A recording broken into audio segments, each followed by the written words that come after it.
حضرت ابن الجوزی رحمۃ اللہ علیہ فرماتے ہیں کہ ایک درویش تھے، حضرت ابو ہاشم ان کا نام تھا۔ کہتے ہیں بڑی مجبوری تھی، مجھے کہیں جانا تھا تو کشتی نہیں مل رہی تھی۔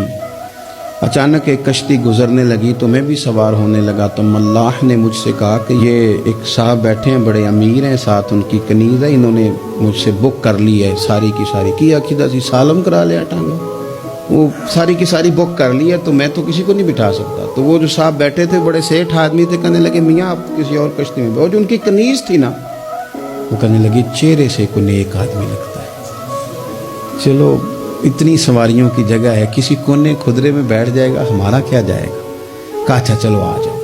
کہتے میں کونے میں بیٹھ گیا، تھوڑا رستہ آگے گیا، انہوں نے کھانے کا سامان نکالا، مجھے بھی کھلایا، لیکن کھاتے کھاتے میری نظر پڑی تو اس میں تو شراب کے برتن بھی تھے معاذ۔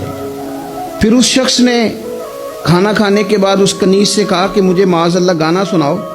وہ گانے گانے لگی، یہ میری طرف متوجہ ہونے لگا، مجھے کہنے لگا سنو، میں نے کہا میں یہ نہیں سنتا۔ پھر میری طرف شراب بڑھائی، میں نے کہا میں نہیں پیتا۔ تو کہنے لگا تو کیا سنتا ہے، تو کیا سنتا ہے؟ تو کہنے لگے میں سناؤں کیا سنتا ہوں؟ کہا سنائیے۔ فرماتے میں نے قرآن پاک پڑھنا شروع کر دیا۔ کچھ لوگ، میں آپ کو یقین سے کہتا ہوں، کچھ لوگ ایسے ہیں جن کی زندگی دور گزر گئی ہے مسجد سے، انہیں کو بندہ چاہیے جو تھوڑا سا جا کے پیغام حق سنائے۔ یعنی ان کو پتہ ہی نہیں ہے کہ دین میٹھا کتنا ہے، حسین کتنا ہے، قرآن میں چاشنی کتنی، سرکار کی تعریف کا، نعت خوانی کا رنگ کتنا شاندار ہے۔ میرا یہ ماننا ہے کہ جسے رب رسول کے رنگوں کی خوشبو کا پتہ چل گیا نا، پھر دنیا کا کوئی اور رنگ اسے اپنی طرف مائل کر ہی نہیں سکتا، سوال ہی پیدا نہیں ہوتا۔ کچھ لوگوں نے سونگا نہیں ہے، آئے نہیں ہیں، قریب نہیں آئے۔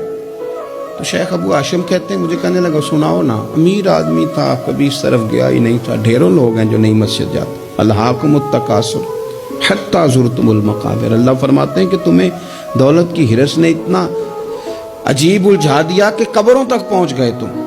بہت سارے لوگ ہیں قبر میں چلے جاتے ہیں، مسجد میں نہیں آتے۔ تو کہتے ہیں میں نے اسے چند آیتیں سنائیں، اس کی تو کیفیت ہی بدل گئی۔ کہنے لگا مولانا زندگی بڑی گناہوں میں گزری ہے، اب توبہ کر لوں تو مالک معاف کر دے گا؟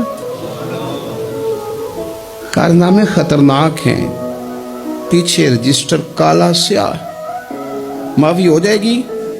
دولت بڑی تھی تو پھر ہم نے بھی شراب کباب شباب میں اڑا دی ساری، معاف کر دے گا؟